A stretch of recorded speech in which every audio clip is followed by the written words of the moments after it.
Hello and Happy New Year! Welcome to this episode where we talk about New Year's resolutions, goal setting, leaving 2020 behind us and moving on into 2021.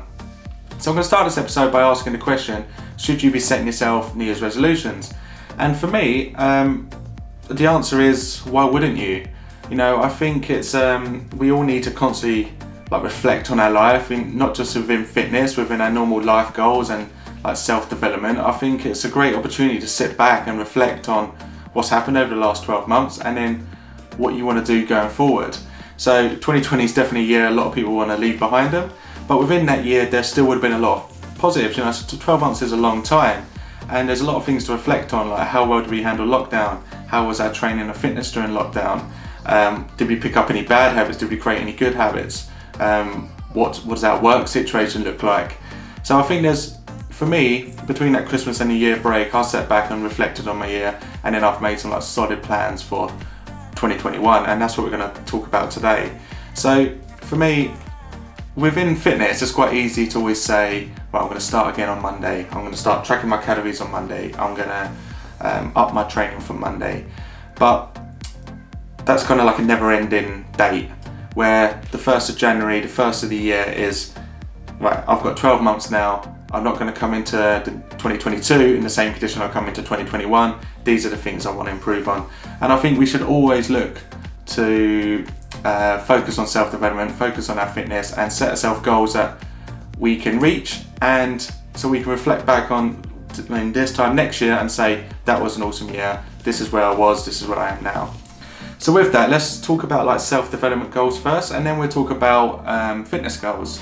So with every type of goal setting, you might have heard of SMART before. We set SMART goals, and that's specific, measurable, attainable, realistic and time-bound. So they're not just random goals that have no meaning. They're a goal that's very specific, it's very measurable, so you can measure the outcome. It's attainable, as in you can actually achieve it. It's realistic to you and your lifestyle, and then time-bound, there's an end. You're going to achieve this goal by this date. So I'm going to give you an example. I'm not going to give you all my goals that I want to achieve in 2021, but like a life self-development goal for me this year is reading more. So I'm really bad at reading. I'm very good at listening to audiobooks and listening to podcasts, and I've got in quite a good habit before I'm still in, where as soon as I leave the house, when I'm getting on the train, getting on tube, going shopping, going for a walk, I would put in a podcast or listen to an audiobook. So I tend to work through at least a book a month via audio, and then just a load of different podcasts. So I'm very good at doing that. But what I'm really struggling with is sitting down and actually reading, because the only time in the day I make for reading is when I get into bed, and my sleep routine's pretty good, and I would literally shut the house down, brush my teeth, turn everything off, set my alarm, get into bed, and then I'll get my book out, I'll read one page, and then I'll just start drifting, and I'm like, I'm done. And then I put the book down and I fall to sleep straight away. I'm one of those lucky people that do fall asleep straight away. So the only time I get to read is when I'm in bed, and the second I get to bed, I tend to fall asleep. So I know it just takes me forever to get through books, and that's just such a poor excuse for reasons not to reading. But the reality is I'm just not making the time for it. I'm spending more time watching TV because I find that relaxing instead of sitting down in silence and reading a book. But it's something I want to work on, and it's something I want to get better at. So I've set myself a goal of reading 12 books in 2021. You know, so a book a month should be very achievable. I've got enough books, I don't need to buy any more books, I just need to start working through them. So I'm going to try to do a book a month, and then just start being a bit harsh on myself back end of the month. So if I'm really not working through that book, then over the weekend, instead of watching TV, I'd have to do catch up in that final weekend of the month to finish that book, so I go into the following month with a book read. So that's a very, I would say that's a smart goal. That's a smart that's something that's very specific, achievable, measurable, realistic and time bound. I've got a month to read each book. You know, I can either get ahead. You know, if I power through a book, I can start a new book and get ahead for the year. But within the year, I want to tick off 12 books. So that's just a personal goal for me. And the benefits of that is, once I start making a habit, then by the time I hit next year, that could be my new thing. I could be I want to be the guy that kind of can pick up a book and just get lost in the book instead of just watching TV or flicking through my phone all the time, but I needed to make it a habit. So that's one of my personal self-development goals. And I've got a few more that are kind of similar to that, and I've got a few work and business goals that I want to achieve. One of them is getting better at YouTube, and I've got specific goals that I want to reach within YouTube, for example. And then I've got my fitness goals. So with fitness goals, you want to be, the best way to tackle fitness goals is, as a personal trainer, whenever you run consultations and you meet clients for the first time, you get fitness goals that come out like, I want to get fitter, I want to get stronger, I want to get leaner, I want to get faster. But those are not really goals. Those are never-ending goals. You want to get faster. Well, what does that mean? Does that mean you want to run a 5k the same as Mo Farah, or does faster mean you want to just improve your 5k by 1 minute or whatever? So they're just not smart goals. They're just too broad.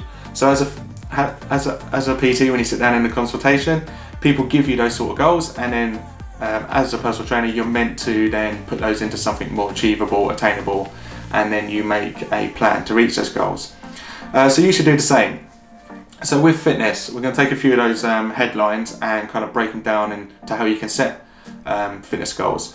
And when you set fitness goals, it's not just about what you should move away from. It's just chasing aesthetic goals of looking lean, men's health model, cover model type of lean, and you should try to move away from just thinking that way, because that's a goal you're kind of consistently chasing.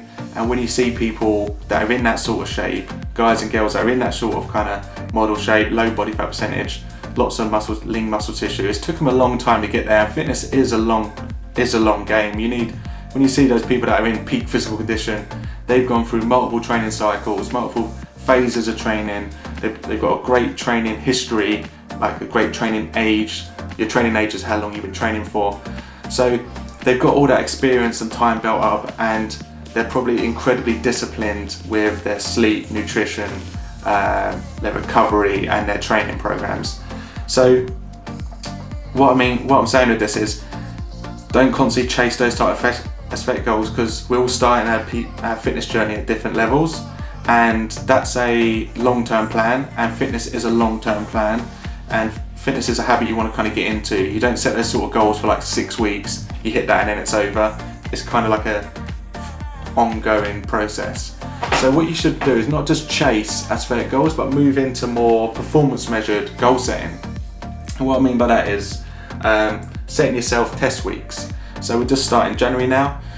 So you should write out a load of, and you should get a bit geeky with this. That's when fitness starts to become fun, and you can really get into it. And this will really massively improve your knowledge overall around fitness. The more geeky you kind of get with it. But you should start with like a test week, and then from that test week, then pick out elements of your training you want to improve on. Then do a 6, 8, 12-week phase of training. Then retest that element, and then you're going to see clear progression. So what I mean by that is, if you want to don't just trace. You should have aesthetic. You can have body composition goals like measurements, skin folds, body fat percentage, progress photos. You can have that sort of measurement, but also set yourself performance goals. So if you want to get stronger, you can do testing in compound moves. So a compound move is like a squat, a deadlift, a bench, a strict press, and you can test those by doing like a 1 rep max, a 3 rep max, a 5 rep max. So that's so 5 rep max is how much weight can you lift for 5 reps. So let's say you start with 5 rep max in January, you can then do a 6-week training phase. So you did 5 rep max of 80 kilos on back squat. You can then do a 6-week training phase and then do another test of 5 rep max test, and to see if you improved that 80 kilos maybe to 85, 90. Then from there you can then go, right, my next goal is to get my 5 rep max up to 100 kilos. That's such a better way to goal set, is when you set yourself like performance measure goals like that. So with that sort of testing, with like strength element testing, so if you want to get stronger, what does get stronger mean? The best way to do that is by strength testing across compound moves. So 1 rep max, 3 rep max, 5 rep max. I would say though, 1 rep max is the ultimate way to test, but it's a highly skilled way of testing.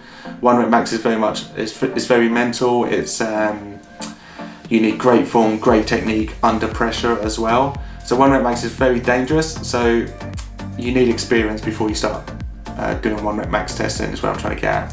5 rep max is the most safest way to go, because you know that you can do at least 3 if you're attempting that sort of weight. So you can do 3 reps and put it back after 4, or if the 4th goes okay and you're not too sure about the 5, you can just rack it and then you'll know that you're not quite there yet. But 5 rep max is the most safest, but I find the sweet spot is 3 rep max. So if you're new to training, you can try 5. If you're very experienced, you can go 1. But with all my clients that I've trained with, apart from a few, I always stick to 3 rep max testing. And I even do 3 rep max testing myself because I don't really like 1 rep max testing. It's horrible, especially on like squatting or deadlifting where you're grinding the weight up. I'm a big fan of 3 rep max testing because I know that when you're attempting a weight, you can do at least 2, and then you'll know if you can complete that 3rd. So you can set yourself performance measure goals and strength testing, where you're just seeing your progress throughout the year. And from that you can make graphs, and then you can go where it was here. So let's say you start doing a 3 rep max of back squat of 80 kilos in January, and then throughout the year that goes up. The end of the year that could be up to 110 or so, and then you've got a nice looking graph that looks like that. That's like a good way to assess your fitness. Other tests you can do is like body weight testing. When I do body weight testing, I like doing like max effort sets, so for max reps, and you can do this on like pull-ups, chin-ups, dips, press-ups. You can even do like plank holds, so how long can you hold a plank for, how many pull-ups can you do in one go. You can do these weighted, like 1 rep max pull-up or 3 rep max pull-ups, but I just find when you've got a weights belt on and you're taking load, you load up your shoulders quite a lot, especially on dips, and you just got to have a good experience level of doing dips before you start doing max testing. So for body weight movements, I like to prescribe my clients, even on myself, like max effort testing, and then for strength elements, I like to do 1, 3 or 5 rep max testing. Okay, I hope you're keeping up with all this. And then finally, cardio tests. So if you want to get fitter, you want to get faster, like what's another way to test that? So let's take running. In running, the key distances, if you take out the sprinting distance, so like 1 to 400 meter, 800 meter sprints, the kind of main distances in running would be like the 1 mile test, so 1600 meters, 3k, 5k, 10k, half marathon and marathon. They're like the key distance in running. No one asks what your 6k time is, it doesn't really exist. People care what your 5k time is, what your 3k, what your 10k time is.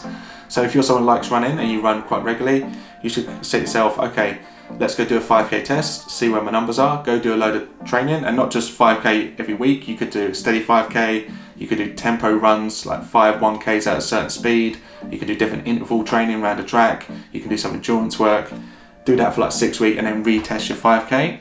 That's like a great way to see your progression. So you're not absolutely killing yourself every week, you're doing structured training, you do a test week, you do then a structured phase of training, and then you test again. So that's what you could do with running. With biking, you've got like your FTP test, and then you've got different like time trial, like 10-mile test. With rowing, 500 meter, 1k, 2k, 5k are the key like 4 timings, 4 distances you would measure in rowing. So I would, if you're a CrossFit-y person and you want to do like the CrossFit Open this year, which will be in March, there will be rowing in that, and hopefully the gym's open soon so we can actually get to the gym and do some rowing. But if you're going into like a CrossFit competition, if you know what your 500 meter time is, your 1k, your 2k, your 5k, you'll become a better athlete because you know exactly what speeds to row at. You're not going to go into a 20-minute workout rowing at your 500 meter speed, because that just doesn't make sense.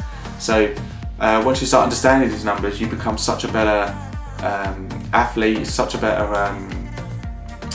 trainer, because you start understanding what you can hold for different speeds and times, and you can very quickly get into this. And that means when you sit down a goal set, you can just have these solid performance measured goal setting,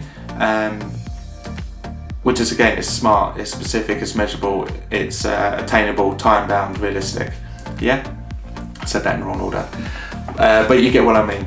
So what you should do, being it 1st of January and New Year's Day, if you're doing this over the weekend, just before the 4th, try to set out kind of your plan for the year. What do you want to achieve in kind of your life self-development section, and then what do you want to achieve in the gym? And when you write in the gym, you can go, right, I want to if cardio is your thing, list out kind of some key distances you want to improve on, and then just make a plan to improve them. You're not going to do all of them in the same month, in the same 12 weeks, but you can say, right, for this next 12 weeks, I'm going to work on these 3 elements. If you're someone that hits the gym a lot and you're not really seeing progress in the gym, well, look at your strength testing and ask yourself if you've been doing strength testing. It's the best way to see that you're constantly progressing. A lot of times when you just chase just aesthetic goals, you can sometimes miss how much progression you're actually making. So when I sit down with clients, we track the aesthetic side of it, of doing measurements, skin folds, progress photos and all that good stuff, but also we'll lay out, like, this is how we're going to become a better athlete, this is how we're going to build and show your progress, build more lean muscle tissue, and become, actually get numbers behind becoming stronger, fitter, leaner, faster, etc. Right, so that's what I'll do is I hope you enjoyed this video. I hope you found it useful. So the point of this is have a structure, have a plan, set yourself some New Year's resolutions that you can stick to, and then let's get really geeky behind the numbers this year and set yourself some really good goals going forward, and I guarantee if you do that, you'll have a great 2021. Okay, thanks for watching, and I'll see you in the next video.